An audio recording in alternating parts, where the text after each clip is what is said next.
For most people, the word orgasm always means sexuality.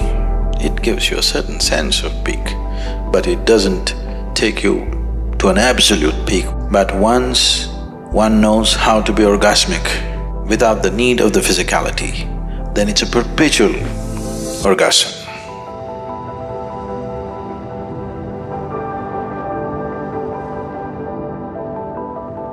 Generally, for most people, or at least in language, if not in experience, for most people the word orgasm always means sexuality, but that's not the fact. Essentially, an orgasm means an internalized ecstatic state.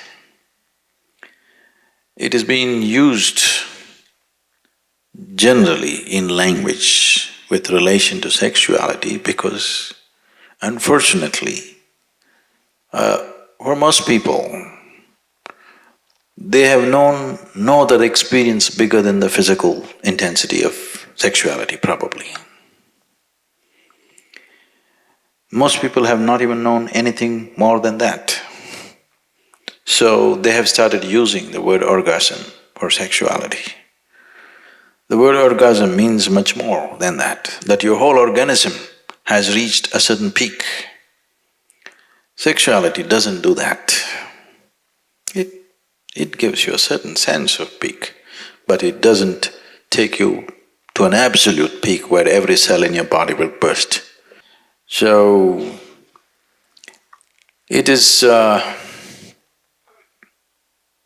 sexuality or sex is an inadequate activity to be described as an orgasm. It's inadequate. It is just that when physically one reaches a certain state of ecstasy, there is a limitation. But once one knows how to be orgasmic without the need of the physicality, then it's a perpetual orgasm. In India, we have a better word for this. We call this Ananda. Ananda is orgasmic. We described God as an orgasm. We said God is Ananda, Brahmananda. So when we say Brahmananda, what we are saying is, what you refer to as God is an ultimate orgasm.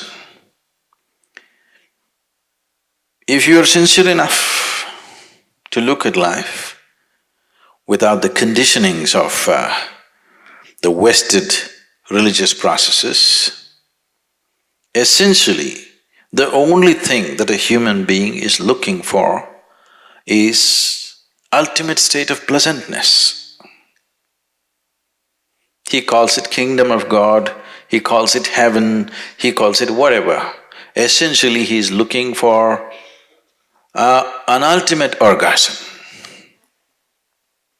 He is not looking for anything else. So God has been described as Ananda, or God has been described as orgasm.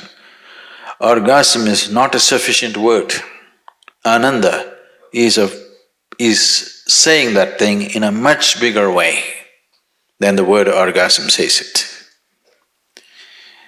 So in the East we called God as Ananda. Ultimate orgasm is God. If you want to settle for limited things, you can try sexuality, alcohol, drug. It will only enslave you, it doesn't liberate you.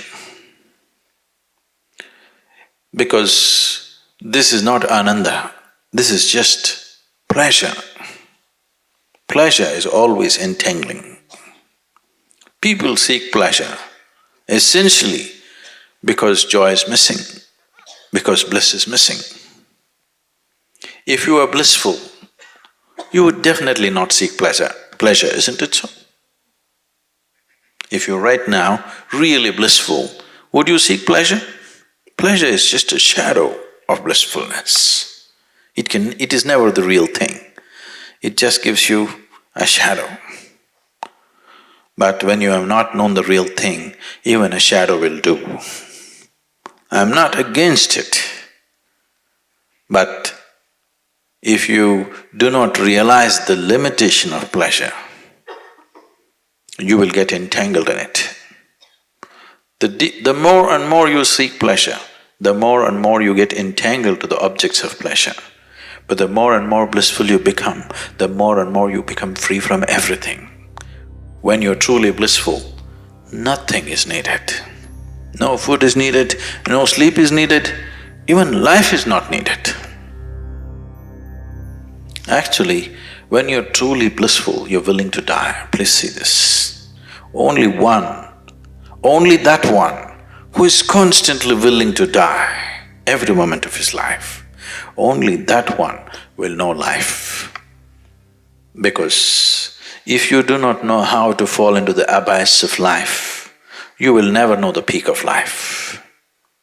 Life is one inside the other, that's the problem. But people think one is against the other because they're using their logical mind to decipher life.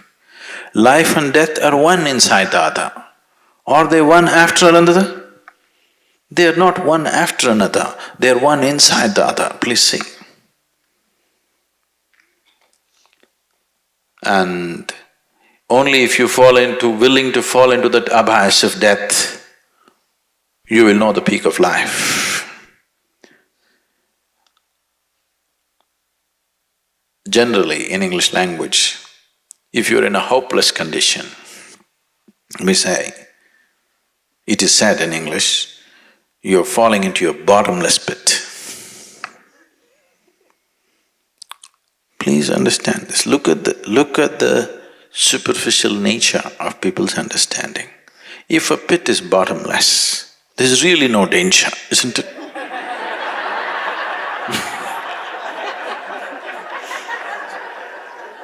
It is the most wonderful thing. If something is bottomless and you fall into it, it is an eternal free fall. Only because there is a bottom, there is a problem.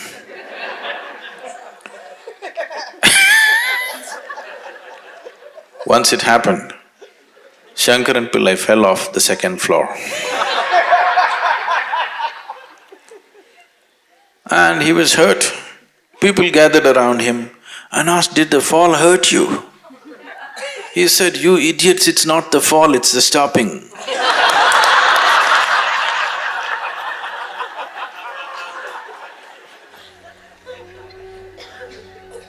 It's never the fall, it's always the stopping which hurts you, isn't it?